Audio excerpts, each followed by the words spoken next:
Good morning, dear students. Today our topic is very important topic, that is poetry. Poetry is one of the aspects of the language or the literature. That is our topic today, is poetry. It is one of the aspects of the literature.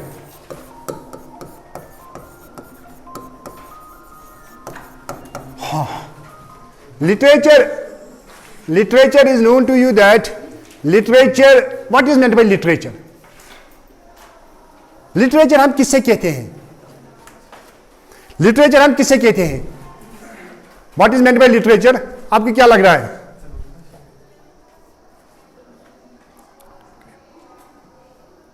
हाँ, literature का माने क्या है?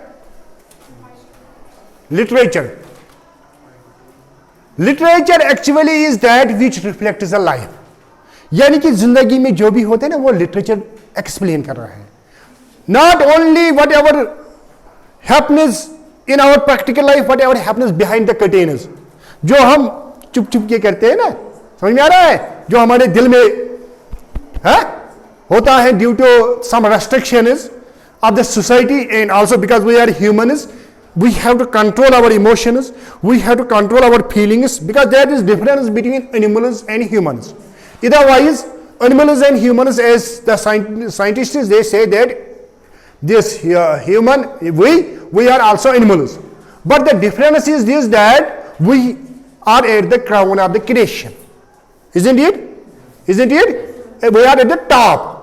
That is, we control our feelings, we control our emotions, isn't it? Otherwise, we also have the feelings, animal feelings, but we control them.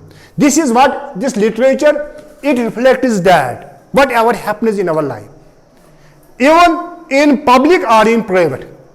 For example, you may have learned already so many novels, so many poems. I will give examples from you, whatever you have learned from your past classes. For example, in 11th class, the very first lesson, Papa and Suitor. What happens there? There is the suitor, that is lover. He enjoys the company of the girl, isn't it? And he enjoys when it comes the time of the marriage. He pretends one thing or another thing that he will not marry. But his responsibility is na, जिम्मेदारी पर गुतिम साथ ना. उस समय कह रहा है कि वो पागल है, वो जेल से भागा हुआ है, उसके पास पैसे नहीं है. बेचारा जो वो बाप था, ये तो सोसाइटी में होता है, जो बेचारा बाप था उसके पास कितने डॉटर्स थे? नहीं, 7 थे ना. वो बेचारा भी यही सोच रहा था कम से कम एक का तो कम से कम शादी तो होगी. वो तभी इनको टाइम दे रहा था, मगर उसने उसी को मतलब एक्सप्लॉइट किया है. यानी कि ये होता है, लिटरेचर वही दिखाता है. अब लिटरेचर के दो फायदे से, एक मतलब ये हमें सोसाइटी दिखा रहा है. सोसाइटी से मतलब आप के साथ हमें उससे क्या करना है, मतलब हर किसी सब्जेक्ट के अपने अपने स्कोप होते हैं. मिसाल के लिए आप फिजिक्स पढ़ते हो, फिजिक्स यूनिवर्स के बारे में, केमिस्ट्री केमिकल्स के बारे में, बायोलॉजी लिविंग के बारे में, इकोनॉमिक्स मनी के बारे में, पॉलिटिकल साइंस पॉलिटिशियंस के बारे में, है ना. इसी तरह जो इंग्लिश है, अगर हम इंग्लिश का मेन फंक्शन देखेंगे, वो है to make you able to write, read, speak and listen. that is these are the 4 characters or features of the language. Main motto of it is this, but it is not possible that I will give you the word and say you remember this auto. That is, I have to give you the atmosphere with the help. For example, suitor, if you have remembered it through the dictionary, अगर आपने dictionary में इसको याद किया है, shooter lover, आज आपको याद नहीं होगा. आपने वो वहां पर है ना सबक में, लेसन से आपको याद है, क्योंकि किसी चीज में जब हम पढ़ते हैं, किसी कंटेक्स्ट में जब हम पढ़ते हैं, वो लॉन्ग मेमोरी में जाता है. इधरवाइज वो शॉर्ट मेमोरी में रहता है. अगर आपको डिक्शनरी हम देखिए, करो ये वर्ड्स याद नहीं रहेंगे याद. जब वो किसी कंटेक्स्ट में होंगे तो तब आपको याद रहेंगे. समझ आ रहा है? इसीलिए उन्होंने ये सोचा है कि आपको लिटरेचर देंगे तो उससे आपकी मतलब ये वर्ड पावर है, प्रोनाउंसिएशन है, राइटिंग है, रीडिंग है, ये स्किल्स आपकी बढ़ जाएंगे. समझ आ रहा है? नंबर 1. नंबर 2, मैंने आपको कहा है कि लिटरेचर रिफ्लेक्ट्स लाइफ. ये लाइव दिखा रहा है. जब ये लाइव दिखा रहा है, मैंने आपको कहा पापा इंस्टीट्यूटर, और आपके 12th क्लास में फर्स्ट लेसन आफ्टर 20 years, वो जिम और बाप कितने साल के बाद मिलते हैं? 20। इसीलिए उसका टाइटल ही रखा गया है आफ्टर 20 ईयर्स। और टाइटल भी ऐसे ही होता है, जो मुझे आपको फिर कहना है कि टाइटल जो होता है it works like a sign board, ये खुद ही दिखा रहा है कि उसमें क्या है। वो 20 ईयर्स के बाद मिलते हैं, मगर वहां भी हमें क्या दिखा रहा है? वो बाप और जिम, ये वो फास्ट फ्रेंड्स होते थे। वो कहते हैं कि हम 20 साल के बाद मिलेंगे, यहां हम देखेंगे किसने क्या किया होगा। मगर जब बाप या जिम, याद नहीं, बाप या जिम कोई कन्विक्ट होता है, जब इसको पता चल रहा है ये क्रिमिनल है, वो इसको पकड़ता है, हथकड़ी लगा रहा है। यानी कि one should do one is duty, इंसान को ड्यूटी करनी चाहिए। अगर कि आप तो अपने भी उसके मतलब आपको ड्यूटी में आपको लगेगा कि ये भी गलत है, उनको भी पकड़ना है। यानी कि मेरे कहने का मतलब ये है, ये लिटरेचर है, उससे आपको 2-3 चीज यहां फायदे हैं। एक तो यही है, मिसाल के लिए जो मैंने आपको कहा, ये लाइफ दिखा रहा है, ये जिंदगी में होता है। और दूसरा, ये यहां कोई मैसेज होती है। पहले में ये पापा एंड शूटर में यही था मेरे बेटियों को, don't believe upon anybody, don't believe upon, because it is by nature. और जो बेचारे लड़कियां होती हैं वो बाय नेचर हम्बल होती हैं, इनोसेंट होती हैं। एंड जो लड़कियां होती हैं वो हम्बल नहीं होते हैं, वो इनोसेंट नहीं होते हैं, वो इसका फायदा उठाते हैं। ये बाय नेचर, ये तो अल्लाह ताला ने बनाया है ऐसे ही। मगर अल्लाह ताला ने हमें दिमाग दिया है, दिमाग का यूज करना चाहिए। ये पापा एंड शूटर हमें पढ़ा है, मुझे तो कुछ कहना ही नहीं है। हाँ, इसी तरह बाप और जिम जो मैंने भी कहा है, वहां यही लेसन है कि one should do one is duty. यानी कि मेरे कहने का मतलब ये है, वहां 2 चीज है। वो एक आप सोसाइटी देखते हैं और वहां से आपको कोई थीम मिलता है, कोई लेसन मिलता है, कोई थीम होता है, कोई मकसद होता है। बहुत सारी स्टोरीज है, उन्होंने उन्हीं स्टोरीज को क्यों आपके सिलेबस में रखा है? क्योंकि वहां कोई मैसेज है, कोई थीम है। समझ आ रहा है? नंबर 1। नंबर 2, अगर हम लिटरेचर देखेंगे, मैंने अभी आपको कहा है कि ये रिफ्लेक्ट कर रहा है लाइफ। एक्चुअली जो लिटरेचर पहले हुआ करता था, ये एंजॉयमेंट के लिए था, एंटरटेनमेंट के लिए। क्योंकि आपको मालूम है कि पहले ये टीवीज नहीं थे, सिनेमाज नहीं थे, यूट्यूब नहीं था, पहले मत थे। फिर यही लिटरेचर में वो नावल पढ़ते थे, ड्रामा खुद ही बनाते थे, या पोइट्री पढ़ते थे लोग, उसी से अपना एंजॉयमेंट, एंटरटेनमेंट करते थे। समझ आ रहा है? यानी कि अगर हम उस लिहाज से देखेंगे तो ये एंटरटेनमेंट के लिए है, एंजॉयमेंट के लिए है। बहुत बड़े नावल्स होते हैं। अगर आप पढ़ेंगे ये एक नावल है, हाँ वो नावल है ना, ड्रामा है वो, क्या है उसका नाम, वो है शेक्सपियर का 12 ऑफ द नाइट। अब यहां से यूट्यूब में देखना, फिर अगर ऐसे नहीं पढ़ेंगे यूट्यूब में देखें 12 ऑफ द नाइट, आप कितना हंसेंगे। लाफिंग आप इतने करेंगे ना। वहां बहुत सारे कैरेक्टर्स होते हैं, लगभग 5-7 कपल्स होते हैं। फिर उनकी आपस में मैरिज होती है। वहां एक होता है, वो बहुत गरीब होता है, इसको लग रहा है कि जो वहां का क्वीन होती है उसको उससे लाभ होता है। तो यही लव ट्रायंगल वहां दिखा रहा है। उससे भाई को बहन से होता है, भाई को पता नहीं चलता है। एक बहन होती है, वहां लड़की एक होती है, वो डिस्गेस करते हैं अपने आपको, चेहरा चेंज करती है, एक मेल प्रिटेंड करती है। तो फिर उसको और एक लड़की को उसके साथ लाभ होता है। मुझे और कुछ नहीं, यानी कि आप देखिए, मैंने कहा ना कि आप थोड़ा देखना उसको, आपको बहुत बताएगा कि मेरे कहने का आपको समझ में आएगा कि लिटरेचर किसके लिए है, एंजॉयमेंट के लिए। आजकल तो आप देखते हैं ना, मुझे क्या कहना है, आप तो आज के सीरियल देखते हैं, वो उनका मेन मकसद क्या है ना, एंजॉयमेंट। यही इसका मेन मकसद था लिटरेचर का, वो भी यही है। अब वो प्रैक्टिकल में हमें दिखाते हैं, वरना वो भी बुक्स में हुआ करता था पहले। समझ में आ रहा है? हाँ, अब जो हमें जहां लिटरेचर के बारे में इस वक्त नहीं ज्यादा पढ़ना है, हमें यहां पढ़ना है पोइट्री के बारे में। जो ये पोइट्री है, it is one of the part of the literature. यानी कि पोइट्री है, प्रोज है, फिक्शन है, नॉन फिक्शन है। फिर फिक्शन या नॉन फिक्शन में वहां नॉवेल्स है, ड्रामाज है, तो वो हमें नहीं पढ़ने हैं इस वक्त। हमें इस वक्त पढ़ना है पोइट्री। हाँ, अब आप बताओ, आपके लिहाज से पोइट्री किसको कहते हैं? फिर मैं भी अपने लिहाज से बताऊंगा, फिर देखेंगे और लोगों ने क्या कहा है। हाँ, क्या लगते हैं? आप कहेंगे सर पोइट्री मैंने शायरी, हाँ मुझे भी मालूम है, वो इसकी ट्रांसलेशन है, उर्दू ट्रांसलेशन, वो मुझे भी मालूम। बट क्या लगता है आप अपने, और आप भी याद रखना है, जो किताब वाले होते हैं ना, जो लिखते हैं, वो भी इंसान ही होते हैं। आप भी कहो कुछ। हाँ, क्या लगता है आपको पोइट्री किसे कहते हैं? फिर मैं भी कहूंगा, तो क्या लगता है? हाँ, अच्छा एक बात मुझे बताओ, मैंने अभी कहा है आपके लिटरेचर के 2 टाइप्स हैं, मेन पर टाइप्स, प्रोज, अब आपको समझ में आएगा, और पोइट्री। प्रोज और प्रोज और पोइट्री में क्या फर्क है? Difference between prose and poetry. आपको इसी तरह से प्रोज और पोइट्री में क्या फर्क है? हाँ,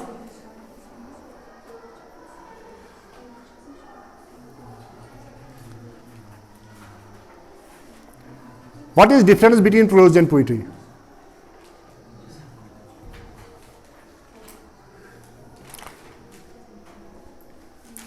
प्रोज और पोइट्री में क्या फर्क है? आपको क्या लग रहा है? प्रोज प्रोज है, पोइट्री पोइट्री है। वो मुझे भी मालूम है प्रोज प्रोज है, पोइट्री पोइट्री है। क्या फर्क है? इन शॉर्ट में कहूंगा आपको, पोइम आपने पढ़ी है ना, मिसाल के लिए बहुत अच्छी पोइम, बहुत अच्छी पोइम 11th में, once upon a time, once upon a time. ओह क्या पोइम है, क्या मैसेज है। ओह उसी को पोइम कहते हैं, वंस अपॉन ए टाइम। वो कह रहा है एक दिन ऐसा था जब लोग हंसते थे, किससे? दिल से, दिल से। आज हम हंसते हैं हाँ हाँ हाँ हाँ, मगर अंदर से परेशानी है ना। वो कह रहा है एक दिन ऐसा था जब लोग हैंडशेक करते थे, कोई इनका मकसद नहीं होता है। हैंडशेक का मतलब है अस्सलाम अलैकुम, आप मुझसे सलामत रहे, आपको मुझसे कोई नुकसान नहीं पहुंचे। यहां आज क्या करते हैं, एक हैंड से अस्सलाम अलैकुम, दूसरे हैंड से टिचू, है ना। एक हैंड से अस्सलाम अलैकुम, दूसरे हैंड से चोरी। वो क्या हैंडशेक है? वो कह रहा है वहां आजकल लोग कह रहे हैं कि जब किसी को देखते हैं, जब उसकी तरफ नजर पड़ती है तो वो भागते हैं, ओ ये आप क्या कौन करेंगे इससे बात। अब जब उससे कभी मिलता है, अब मैं बहुत खुश हुआ है आपको देख के, मगर अंदर से कहता है ओ क्या ये मुझे मिला, अब क्या करूंगा मैं। ओ सबसे अच्छा वो वहां कह रहा है, the people these days changes faces like the clothes. आजकल लोग जो है ना ये चेहरे बदलते हैं। हाँ ये सच है, ये सच है। इस वक्त आप क्लास में हो ना, जब बाहर निकलेंगे इसने कुछ नहीं पढ़ाया, हमें क्या पढ़ाया, जाया क्या हमें तो पोइट्री वहां सिलेबस में नहीं है, बुक में नहीं है। यहां इससे चेहरा बदलते हैं। एग्जाम्पल वो दे रहा है, वो कह रहे हैं cocktail face, cocktail means party face, home face, office face, straight face. हाँ सच में। मिसाल के मैं एक एग्जाम्पल दूंगा, बस फिर मैं अपने आओगे, ये तो मतलब आपको एक्सप्लेन करने के लिए। मिसाल के लिए कोई होता है जो मैरिड होगा, मतलब कोई अच्छा सा होगा, कोई मिसाल के लिए ऑफिसर होगा, अगर वो इसको चाय पीनी है, देखो चाय पीनी है, अगर ऑफिस में होगा वहां पियान होगा बेचारा ब्याल, ओ चलो जल्दी। हाँ सर, क्या इसमें क्या रखा है, शक्कर नहीं है, कुछ नहीं है, क्या बना नहीं है। हाँ सर, हाँ क्या। फिर यूं ही जाता है किसी पार्टी में, ऐसे कि जैसे अगर उसको भूख भी होती है ना, है ना, मतलब दिखाने के लिए, अगर बहुत भूख भी होगी। हाँ अगर अब जब वो घर जाता है वहां बीवी होगी, चाय मिलेगी, हाँ कोई बात नहीं, अगर नहीं मिलेगी कोई बात नहीं है, मैं नहीं देंगे, चलो मैं नहीं पीऊंगा, नहीं कोई बात नहीं है, रखो रखो रखो। मतलब एक ही चीज के लिए कैसे वो कितने को फेस चेंज कर रहा है, समझ आ रहा है। यही है पोइट्री, यही मेरे कहने का मतलब यही है। यानी कि वहां आपको क्या, किस नतीजे पर पहुंचे आप उस पोइम में, किस नतीजे पर आप पहुंचे हैं, यानी कि उस पोइम में डीपर मीनिंग है, उस पोइम में डीपर मीनिंग है ना, डीपर मीनिंग। वो इतनी लाइनें में है, 5 या 6 या 7 लाइनें है ना, 7 लाइनें अगर हम उसकी अभी एक्सप्लेन करने बैठेंगे ना, दिन भर हम करते आएंगे, दिन भर। जो हमारा कुरान है ना वो भी पोइट्री फॉर्म में है, वो भी। इसीलिए जब हम इसकी तशरीह करते हैं, इसकी तफसीर करते हैं, तो किताबें बहुत, समझ आ रहा है। इसी तरह मेरे कहने का मतलब ये जो पोइट्री है, इसका क्या है, सबसे पहला कैरेक्टर डीपर मीनिंग। क्या है number 1, deeper meaning, deeper meaning, समझ आ रहा है। जो प्रोज होता है, प्रोज में सुपरफिशियल मीनिंग होता है, वहां डीपर, वहां सीधे कहेगा वो, उसको क्या कहना है सीधे कहेगा।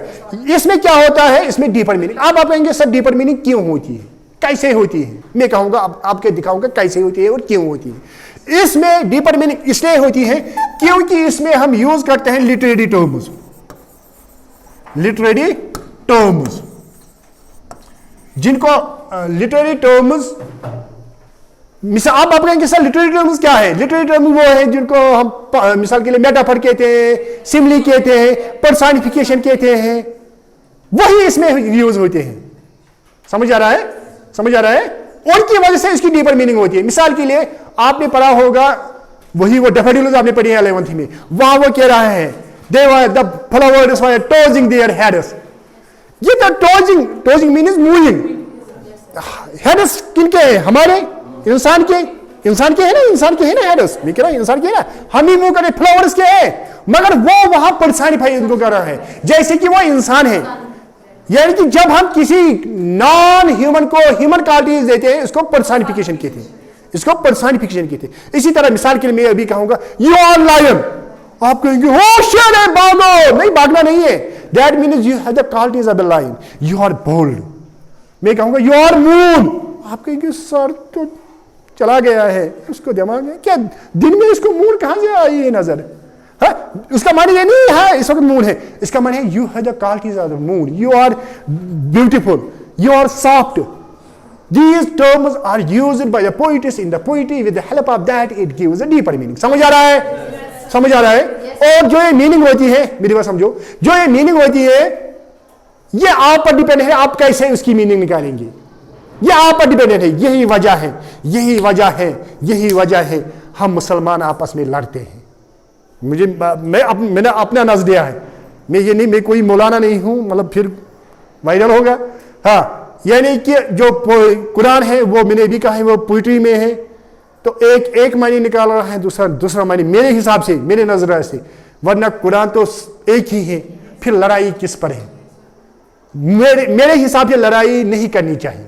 यहां हाथ बांधो, यहां बांधो, ठीक है, दोनों, ये भी सुन्नत है, ये भी सुन्नत है, कोई बात नहीं, ऐसे ही करो, ऐसे करो, दोनों सुन्नत है।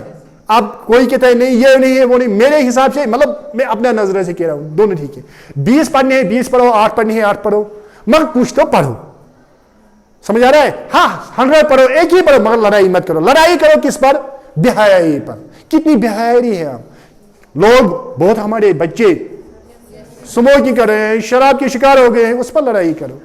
मगर बदकिस्मती हम किस पर करते हैं? चलो वहां हमें नहीं जाना है। मेरे कहने का मतलब ये है कि लिटरेरी टर्म्स समझ आया है इसके क्यों डीपर मीनिंग है, क्योंकि इसमें हम लिटरेरी टर्म्स, हाँ वो लिटरेरी टर्म्स में भी आपको मैं पढ़ाऊंगा, वो मैं सब आपको पढ़ाऊंगा कि मेटाफर क्या होता है, पान क्या होता है, सिमली क्या होती है, तो मगर इस वक्त नहीं है। यहां तक समझ में आया? यानी कि पोइट्री क्या होती है? Deeper meaning. प्रोज क्या होता है? Superficial meaning. वहां डायरेक्टली कह रहा है, मतलब पापा इंस्टीट्यूट हमने पढ़ा, बात है वो ये है, वहां हम और कुछ नहीं कहे। मैंने आपको कहा है कि यहां आपकी नजरिया पर डिपेंड है, आप कैसे देखेंगे। यानी कि आपको याद रखना है, जो पोइट्री होती है, it is we are blind people in front of poetry. हम क्या है? अंधे हैं। अब अगर हम कोई अंधा है, अल्लाह ताला बचाए, उसके अगर वो एलिफेंट को देखेगा हाथ से, वो आंखों से मत देखेगा, वो हाथ से देखेगा। अगर कोई अंधा है वो कान देखेगा, वो क्या कहेगा? एलिफेंट। उसने अगर मिसाल के लिए और कोई चीज देखा होगा, वो कहेगा एलिफेंट इतना ही है।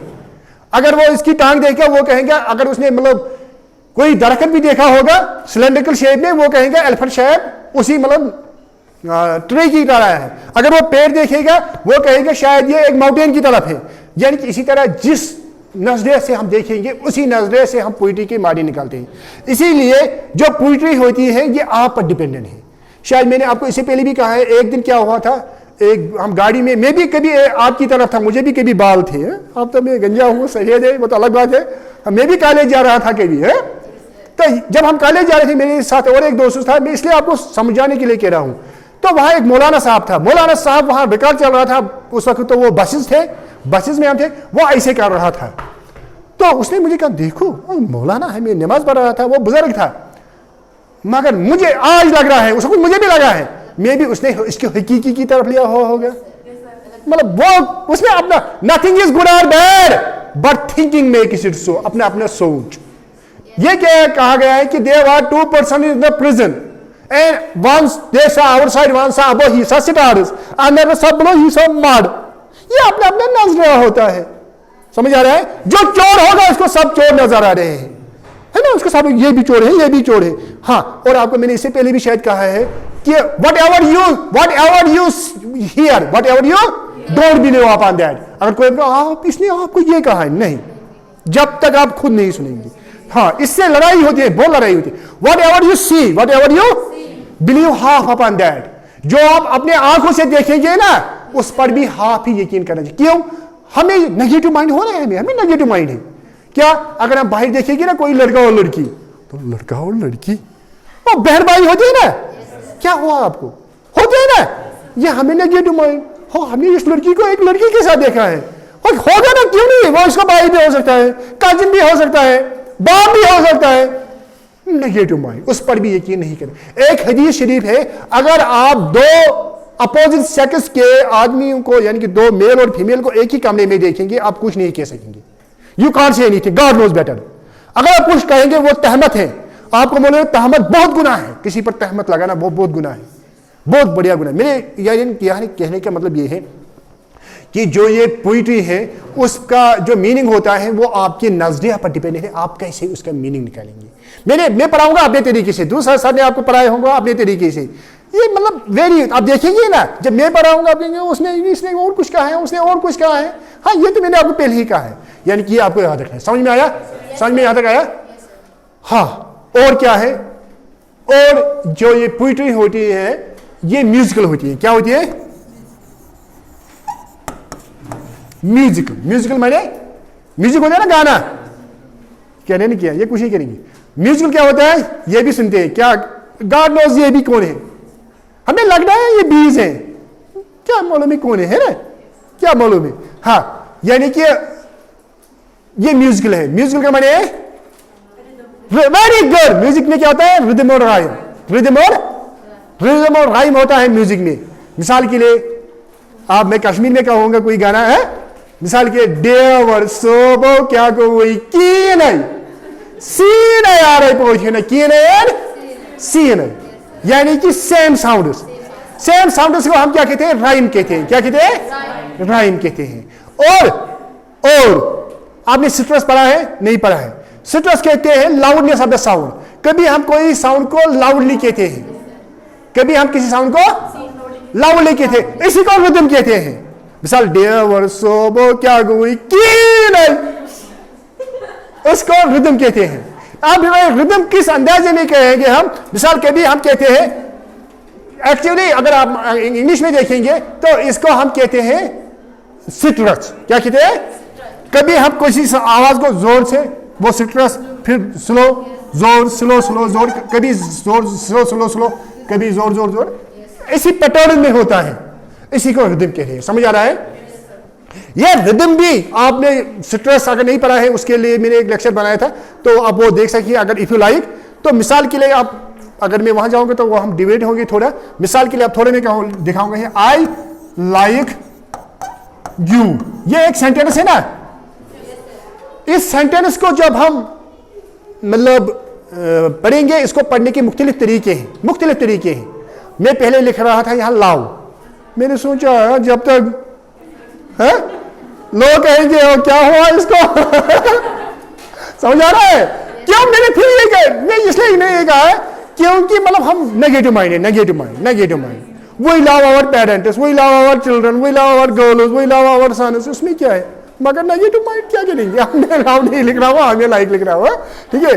हाँ, मिसाल के मेरे कहने का मतलब ये है, सिट्रस किसे कहते हैं, लाउडनेस किसे कह रहे हैं, रिदम किसे कह रहे हैं। मिसाल के ऐसे हम सिट्रस डालते हैं, आई लाइक यू, यहां इसका माने है, इसका माने ओनली आई लाइक यू। अगर मैं आप ऐसे करूंगा, आई लाइक यू, इसका माने I don't hate you, I like you. अगर मैं आप ऐसे कहूंगा, आई लाइक यू, उसका माने आई लाइक ओनली यू। यानी कि मुझे कहने का मतलब ये है, ये सिट्रस भी, ये लाउडनेस भी किसी इंपॉर्टेंट वर्ड पर देना होता है। जो ये रिदम है ये किसी इंपॉर्टेंट वर्ड पर देनी होती है। समझ आ रहा है? यहां तक समझ में आया?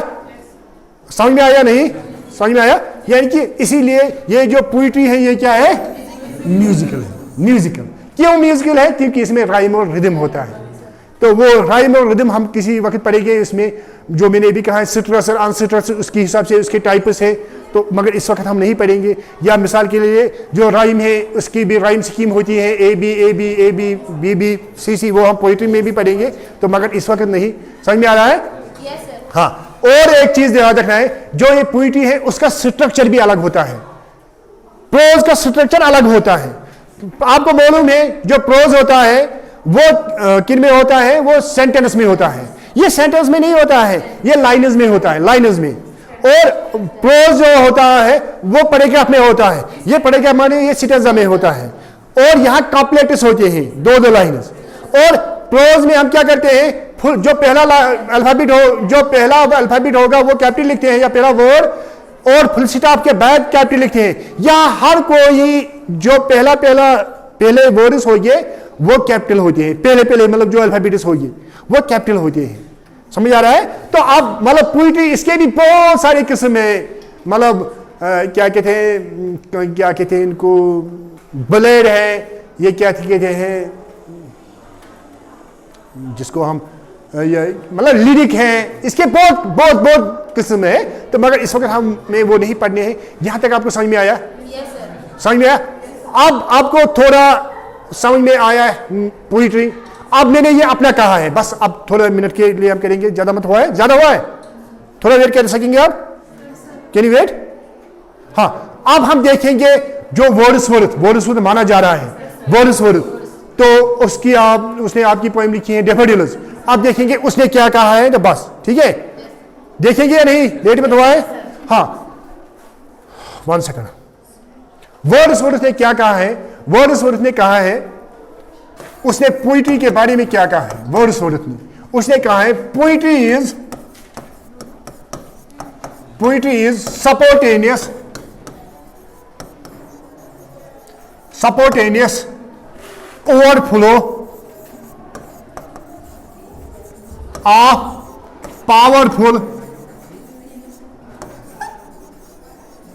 powerful feelings and emotions recollected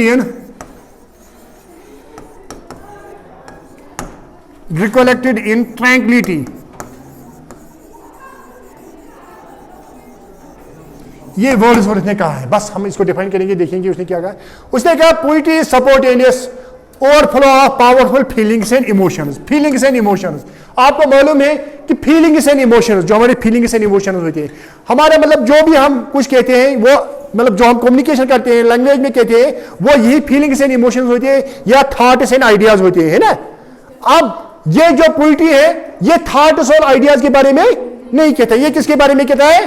feelings और इमोशन। उसका माने है ये हार्ट के बारे में कह रहे हैं, ये माइंड के बारे में, समझ आ रहा है? ये हार्ट के बारे में कह रहा है, हार्ट, फीलिंग्स एंड इमोशन, समझ आ रहा है? हाँ, क्योंकि जो ये हार्ट है ना, यहां हम माइंड इस्तेमाल नहीं करते हैं, जो भी हम डायरेक्टली कहते हैं, ये बिना सोच के, वो मजनून जैसे है। हाँ, ये इसे कहने का मतलब ये है। अब ये क्या कह रहे हैं? पोइट्री इज, चलो क्या है, सपोर्टेनियस मींस बाय इट्स ओन, खुद ब खुद। हर कोई पोइट नहीं बन सकता है। आप फिर बाथरूम में जाते हैं तो गाना स्टार्ट करते हैं, हम भी पोइट बन गए? नहीं, हर कोई पोइट नहीं बन सकता है। Poetry is by its own spontaneous, यानी कि क्यों? हमें कितने सेंसेस है? 5 है। जो ये पोइट्स है इनको कितने सेंसेस होते हैं? 6 सेंसेस होते हैं। द 6 सेंसेस इंट्यूशन, इल्हाम। उन्हें इल्हाम आता है, उन्हें खुद मालूम नहीं होता है कब इनको ये आता है। अगर आप कभी कहेंगे इसको मुझे पोइम कहो, पोइट्री कहो, वो नहीं कह सकेंगे। जब इसको ये इंट्यूशन आएगा तब ये कह सकता है। अब बात है सर ये क्या उनको मतलब वहां से ही होता है? हाँ, ज्यादातर इनबारन होते हैं, मगर कभी कोई इंसिडेंट की वजह से, हालात की वजह से पोइट बनता है। किसी को लव में ब्रेक होता है, मैंने अभी कहा लव एक ही तरीके से नहीं देखना है, गॉड वो भी एक लव है, या हकीकी और मजाजी, या और किसी की डेथ होती है तो वो फिर इस दुनिया को मतलब बाय बाय करता है, तो फिर वो पोइट्री में चला जा रहा है। यानी कि मेरे कहने का मतलब ये, जो मैंने अभी आपको कहा है वो 12th नाइट, वहां एक लाइन है, some are born great, some achieve greatness, some have greatness thrust upon them.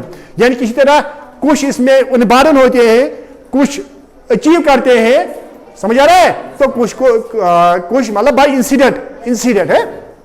हाँ, यानी कि अब ये क्या कह रहे हैं? बाय सपोर्टिंग, इनको खुद होता है। क्या होता है? चलो एक सेकंड। इमोशंस एंड फीलिंग्स वो हमें भी है ना। आप कहेंगे सर हमें भी इमोशंस फीलिंग्स है, आप क्या कह रहे हो? हाँ, हमें भी है, मगर हाँ सपोर्टिंग सर हमें भी आते हैं, हाँ हमें भी आते हैं, मगर क्या है? एक सेकंड, उनका ओवरफ्लो। आपको भी जब गुस्सा आता है ना, आज हम नहीं मानेंगे, अब मैम के पास जाएंगे, उसे कहेंगे पहले ही दिन हमने इसने क्लास ठीक तरह से नहीं लिया है, हमें सिलेबस में है नहीं, ये कुछ पोइट्री वोइट्री हमारा टाइम जाया किया है। हम जाएंगे, है? या और कोई लड़ाई होती है, समझ में आ रहा है? तो यानी कि वो भी फीलिंग्स एंड इमोशंस, यानी कि उसका ओवरफ्लो वहां, यानी कंट्रोल नहीं होता है। अगर मैं आप हो बैठो, कोई बात नहीं, आप बैठो, मैं आप कल से मैं आपको सेलेक्ट करूंगा, नहीं सर हम नहीं मानेंगे, समझ आ रहा है? यानी कि कंट्रोल नहीं होता है। जैसे कि आपने देखा होगा सिंटेक्स जिसमें ओवरफ्लो होता है, फिर हम कंट्रोल कर सकेंगे। हाँ, जो वो समावार हमें हुआ करता था, जब उसको चाहे बाहर आती, क्या हम उसको कंट्रोल कर सकते हैं? वही ओवरफ्लो, फिर हम उसको कंट्रोल नहीं कर सकते। यही है जो ओवरफ्लो होता है, क्या ओवरफ्लो? मगर क्या कहा, ये भी इमोशन है, मगर ये क्या है? हाँ, ये पावरफुल है, ये बहुत खतरनाक है, ये खतरनाक इमोशनल, ये आम इमोशनल फीलिंग्स नहीं है। हाँ, मगर और एक बात है जो मैंने भी आपको कहा है, अब आप कहेंगे कोई पॉइंट है, हम जाएंगे इसको, हम कहेंगे हाँ कोई पॉइंट सुना, नहीं, उसको इसके लिए टाइम चाहिए। रिकलेक्टेड यानी कि याद इसको कहां से आता है? ट्रैंक्विलिटी मीन्स पीस, काम, अमन। जैसे आपने सुना होगा, क्या है इस यहाँ पॉइंट का नाम? रसूल मीर ने कहा था, एक बार क्या हुआ था, इसको किसी बात पहले मैंने भी कहा ना कि एंटरटेनमेंट के लिए इसको यूज किया जा रहा था लिटरेचर, तो उसको लिया गया बादशाह के पास, बादशाह ने कहा उसको मेरे पास लाओ, तो उसने कहा उसको मुझे सुना कोई पोयम, कोई शायरी सुनाओ, उसको याद नहीं आया, भरा उसको जेल में, तो उसको भरा गया जेल में, रहा गया जेल में। जब वहां से निकाला गया तो अब 2 दिन 3 दिन के बाद तो उसकी नजर बाहर पड़ी किसी फ्लावर की तरफ, तो उसने कहा वो टैंक बटिंते ये रकम तो टैंक बटिंग दाई गिनने लो लो, उसी वक्त उसने कहा है। तो उन्होंने फिर कहा आप क्यों कहा है, आप क्यों नहीं कहा? उसने कहा मुझे भाई नजर पड़ी है उन पर, तो मैंने कहा है। यानी कि उसके लिए इसको वो माहौल मिलना चाहिए। समझ आ रहा है? बस ओके, थैंक यू।